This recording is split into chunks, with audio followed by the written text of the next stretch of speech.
Hey everyone, welcome back to another episode of the Core. And today we have a special guest.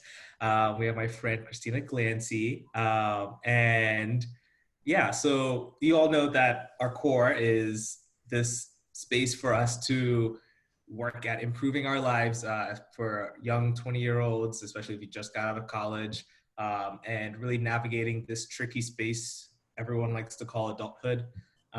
And we've had our episodes where we talk about different things in life, but we also have our interviews where we talk with people who are out there doing it and making it happen. And so today we have my friend Christina. We met last summer and she's become my friend and my mentor. And I'm so glad we get to hear from her and her experiences.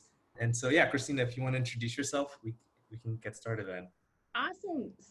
First of all, thank you for having me, and I'm completely honored to be a part of this project because I think it's so useful for everybody to know, even people that are like active in my stage of the 20s.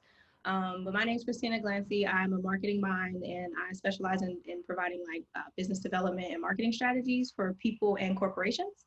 I'm originally from Pittsburgh. I currently live in DC. I will always be a Steelers fan. Go Steeler Nation. We just won this week. I don't know if y'all saw, but y'all need to go check it out. And I'm just excited to be here and ready for the questions. And I hope that they lead to somebody's growth because it led to mine, you know?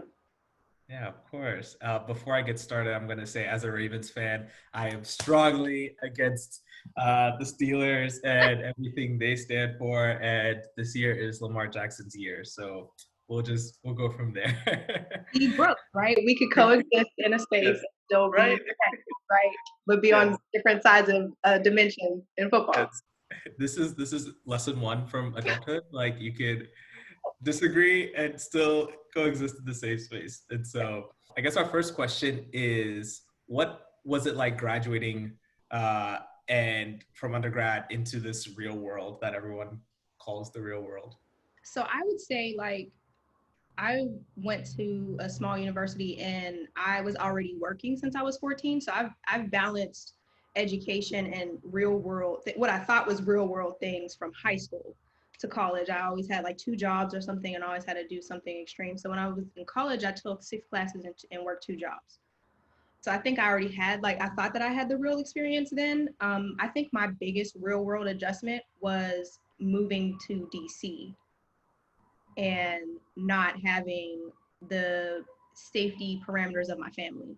That was my big real world thing because um, family was constant and I had a support system that was constant when I was doing all of these wild, risky things, doing the two jobs, 6 classes. So without that, being in a different like state and not having them closer, I can't pull up on them or get food from them or support from them, use their measuring cups.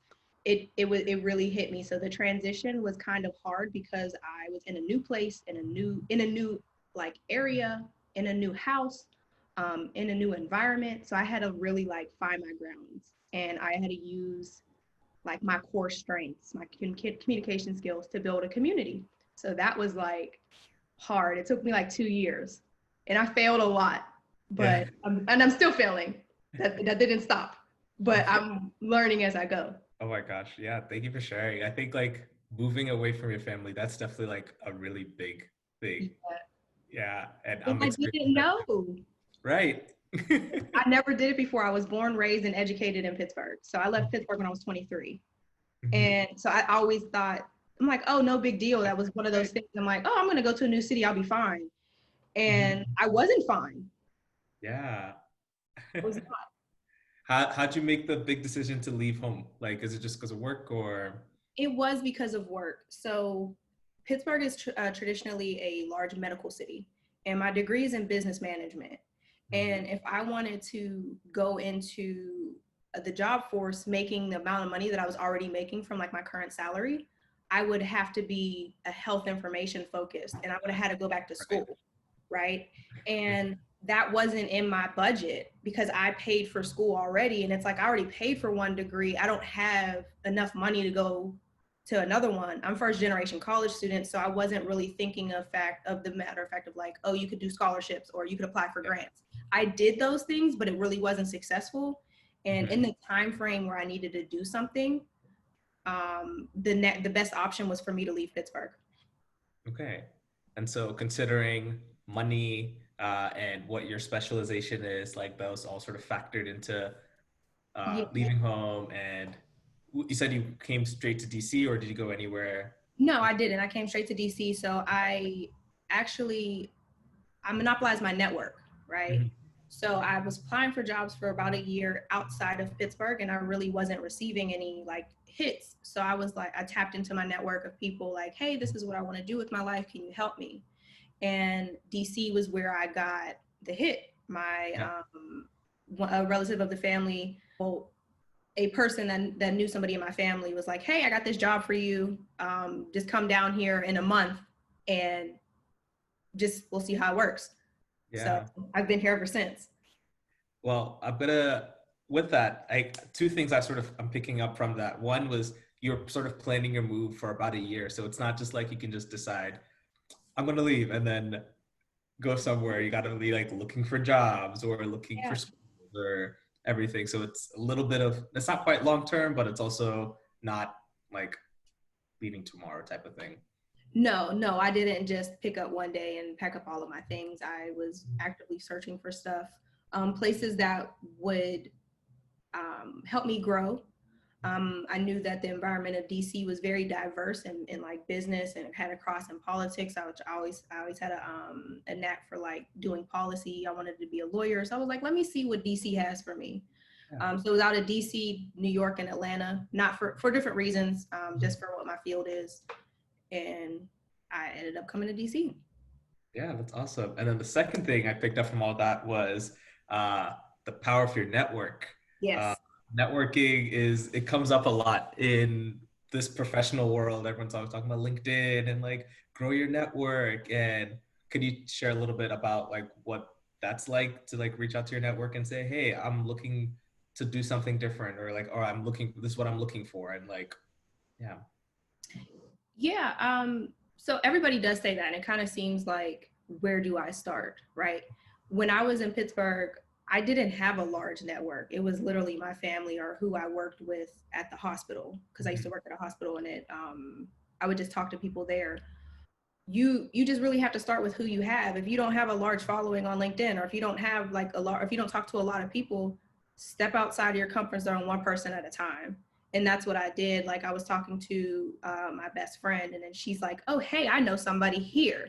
And I wasn't even talking to her about anything. Like, I didn't expect anything from that conversation.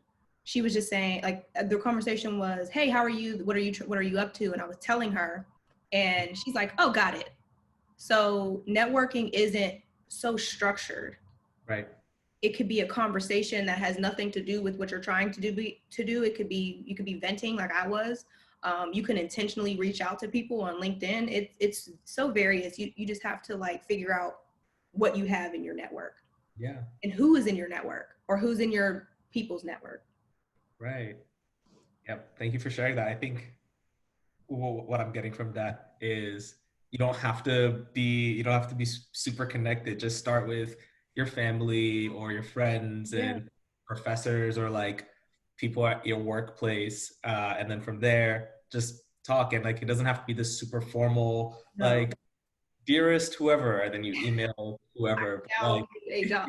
It's not that structured. And if it is that structured, your results aren't going to be as great, right? Mhm, You're not going to, I wouldn't say that definitively. For me, when I mhm, do structure things like that, my results aren't as organic as I would like them to be. mhm. They're very boxed in. They're in a silo, and I don't really like that. So I generally just try to do the organic route and start with what I know and who I have. Okay, absolutely. Um, okay, back on track to the questions. I do that. So I guess how do you navigate making big decisions? You talked a little, so you moved away from home, you came to DC. Like, how did you sort of like navigate that space? I kind of make sure like I have at least one constant in my dimension of life. Like whatever hats that I wear. Like, I am a family person, I'm a professional, I'm a business owner. I try to make sure that I have some type of like foundation that I can hold on to so I don't feel like I'm free falling in every dimension of my life. So when I moved here, I still had the support system of my family. It was just now virtually. Okay. I still had those conversations. So that was a thing. So every time that I make a decision, I evaluate my whole ecosystem. Like what Yeah. can be constant? How is it going to interfere with the rest of my life? And if it's too great of a risk, I won't do it. That's if it's my choice. Now, if the big decision is like made for me, then I just have to adjust. Yeah. You know, because life comes at you hard. Yeah. COVID. Yeah. So You really can't plan for it. no, you can't. So I just make sure that I have some sort of like foundation to hold on to. And it has to be valuable to me, not what people think. Okay. I like that. And with all that, have you ever made a mistake? And like, how do you sort of handle uh, when you make a mistake? All the time. So I do a lot with policy and procurement, and so contracts, they come, sometimes at work I'll have like 3 or 4 contracts and I'll miss, like I'll blur the lines because they're the same time. So something small in a contract can be huge. It impacts the entire thing, like your messaging, what people you need on your team and all of that. So there are times where I'm like, oh, I'll make a mistake, but I have to own up to it before the whole project gets derailed. Yeah. And it's like, I just exercise my communication. Hey, this is what happened. This is why it happened. I take full responsibility, X, Y, Z. And I carry that honesty and candor with with everything, personally and professionally. If I mess up with something, like with a friend, I'll own up to it. So Yeah. all of the mistakes, I really just evaluate what was my responsibility in it and what do I need to do to mitigate it. Because I don't have the brain capacity to keep up with the lie.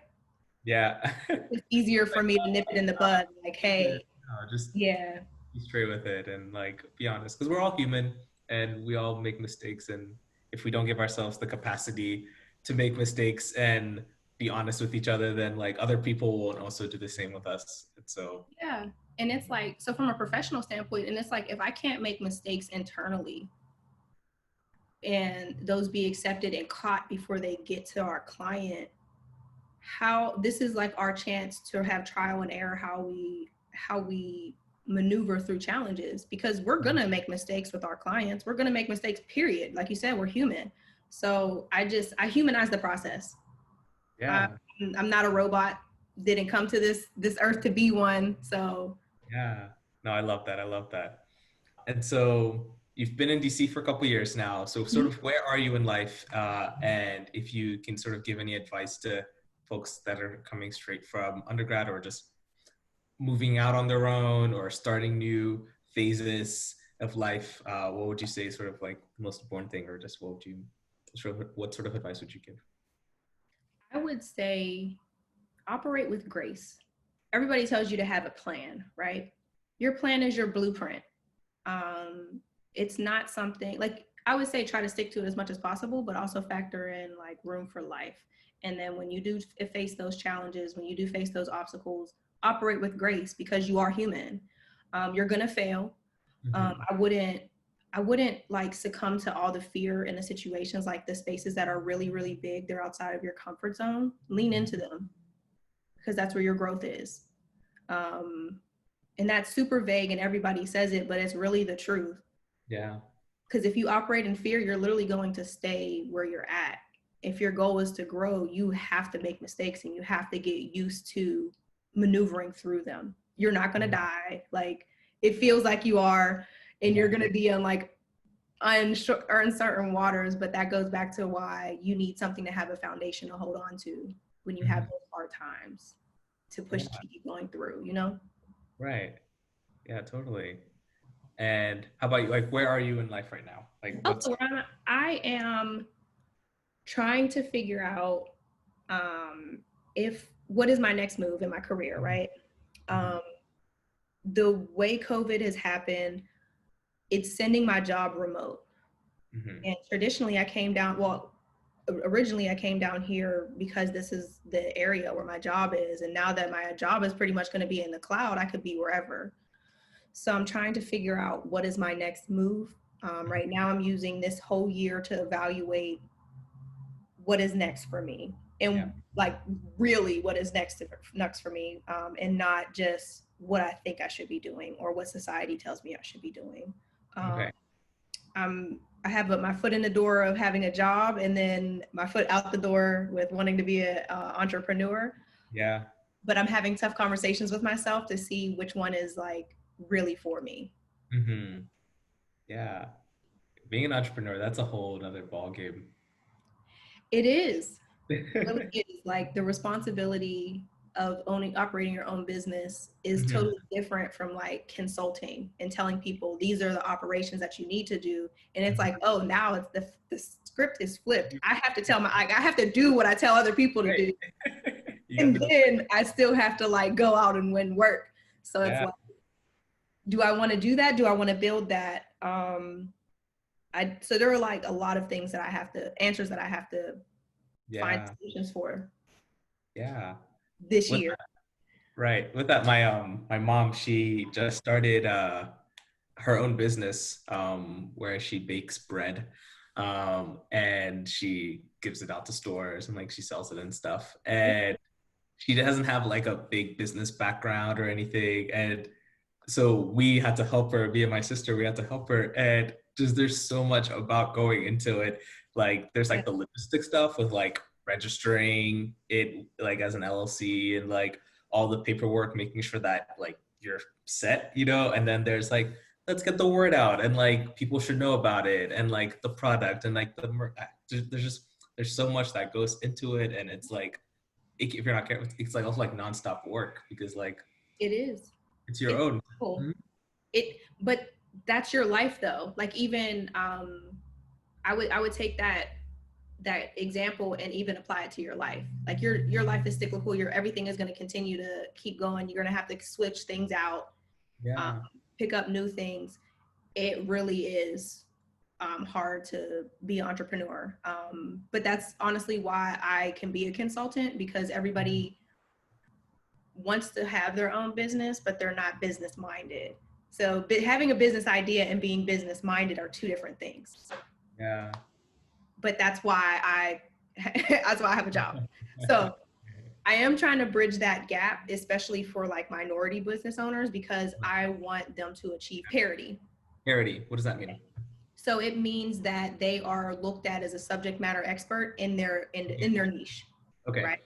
So in DC, for example, the only minority demographic that has achieved parity is anybody that identifies of Chinese descent, and Mm, they only represent 3% of the population in DC. yeah. Okay. So it's like the values that demographics have within their communities, I want to pull that out for Hmm. minorities, and that be the reason why they're successful, because it's something that they have. Right. And it's not that they have to like go out and get it. They already have it. You could be successful with what you already have. Okay.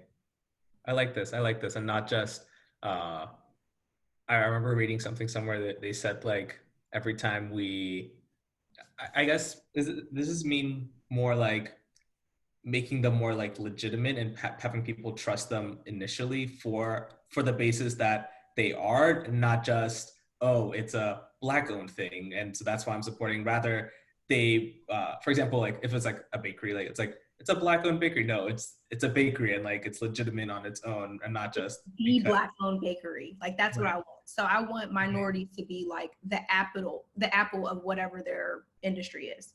Right. Okay. I want them to be the leaders. And people don't realize that they can achieve that with what they know. Mm, Trendy to like switch processes and do universal things, whatever like the influencers are saying. But you can do that if you like strategize your way. yeah, that's awesome. And we're gonna pivot a little bit. Oh yeah, let's do it. Yeah. So, how do you maintain relationships and friendships as you get older? I know for me, it's been, I mean, I only graduated a couple months ago, but so I don't have like, but all I know is it takes some work.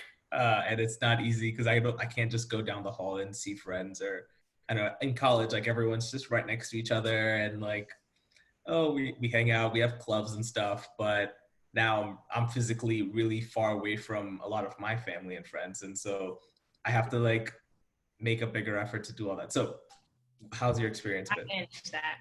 So for me, it depends on the person. Like being physically away from the person does show you like the strength of your relationship. And I literally have to evaluate if the relationship is what I need it to be, right? Or if it's valuable to me. And it sounds really harsh, but I have to like cut dead weight, really. If it's not aligning with where I want to go, then I don't put that much effort into it. But for example, with my friend group, I have been friends with 4 of my girlfriends, 3 of them since the 9th grade, and once we met the first day of kindergarten.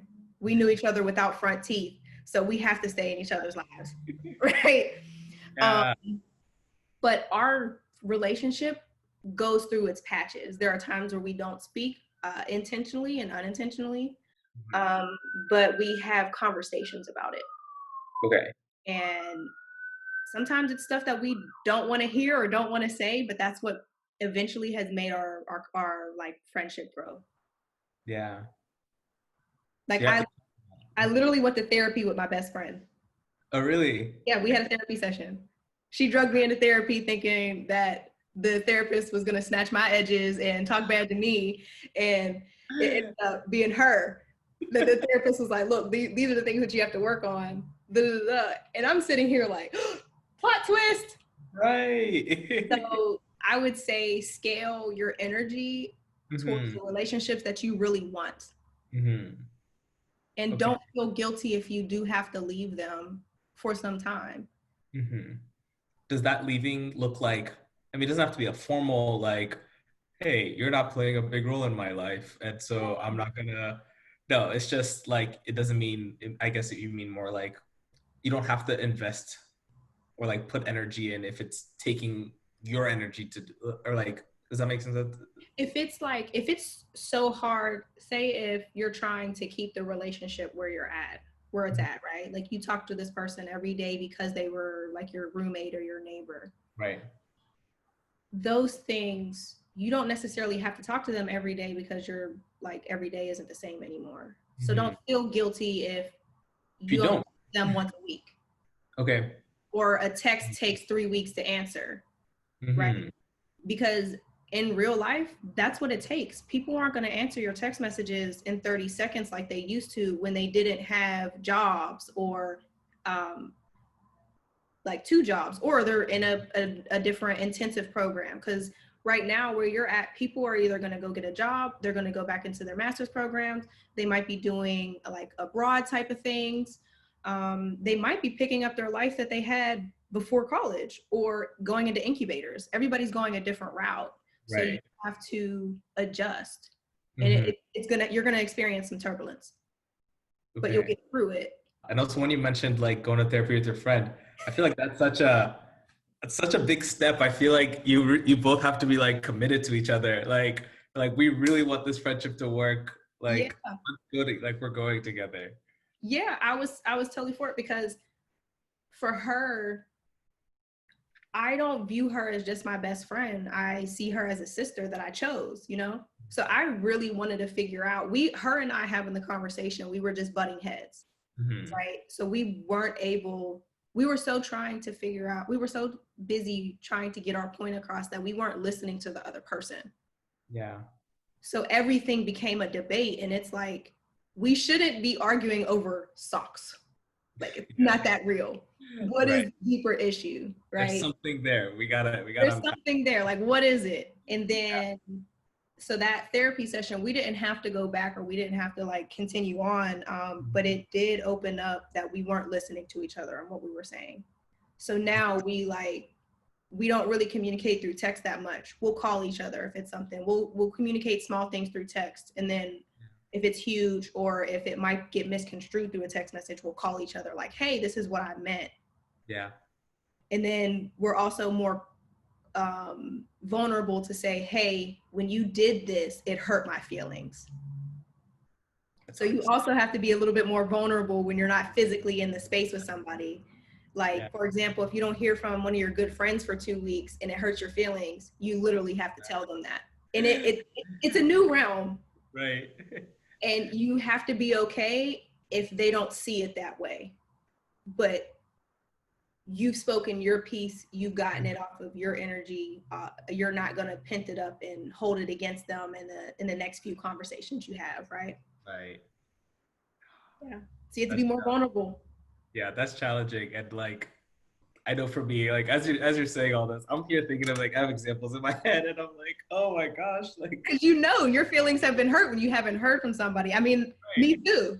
Mm-hmm. Me too. When I don't hear from my family, because there are a lot of people in my family that are starting to have kids. So I used to hear from people once a week, and now they have kids. I don't hear from them for like only like once a month, and it's just like, wow, okay.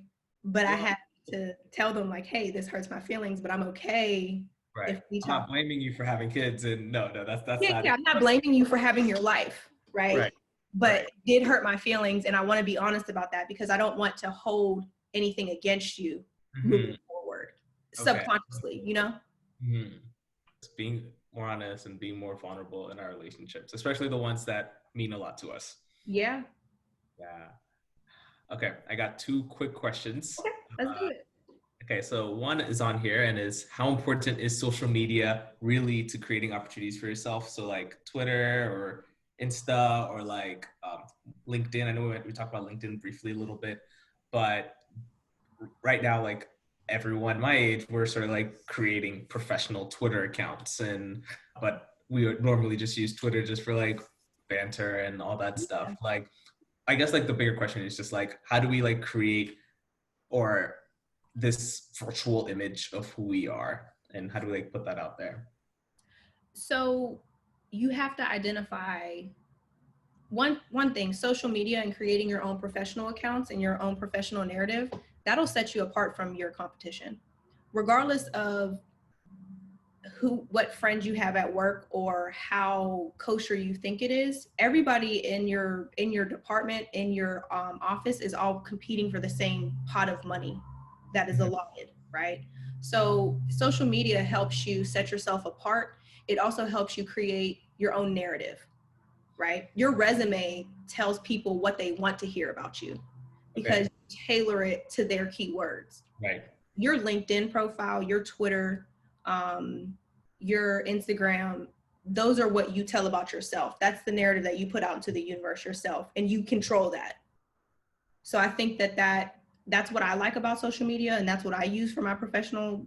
I'm all for LinkedIn, Okay. and you never know who's watching because there's plenty of times that I posted something on LinkedIn, people don't comment, they view it, but when we were out and able to network, people are like, oh hey, All I that. saw your article, great article, this is my opinion. So it could be an icebreaker and you don't even know it.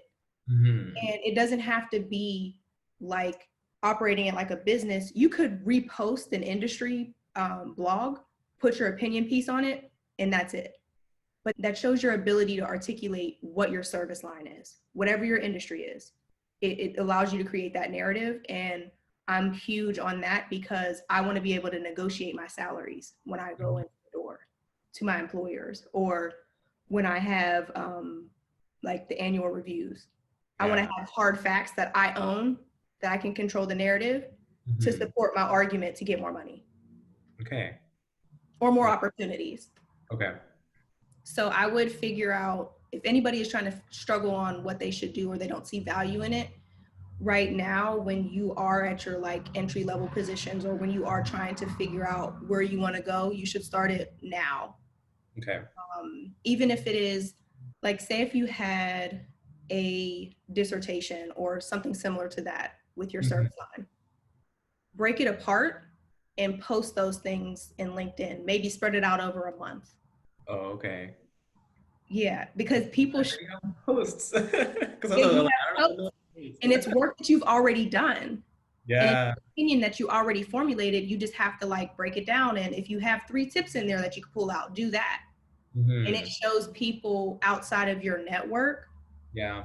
what you're capable of. And you might be, you might not even realize it. You might be the person that people are like, oh, hey, this is the person I need to talk to about transportation Mm-hmm. because they post this much stuff on LinkedIn or Twitter about this. Yeah. Social media could be your way to control your future. Yes, I like this. So like you want to talk about like if this is like your field or whatever, like just reposting or just sharing your own thoughts on it, and before you know it, like it really does become part of your brand. It does. And like I like transportation, and I think public transit's important, and like so then it looks like me. If I read an article and I find it interesting, like sharing that or like saying, oh, here are my thoughts on it, and just like posting it on Twitter or wherever, and like Yep. before you know it, like whatever someone thinks of transportation, whether it's at a Yep. company or wherever, they'll be like, oh yeah, like oh wait, he posts stuff like that, or like I All the just time. conversation Because happens. it goes back to like your network. It's like, Mm-hmm.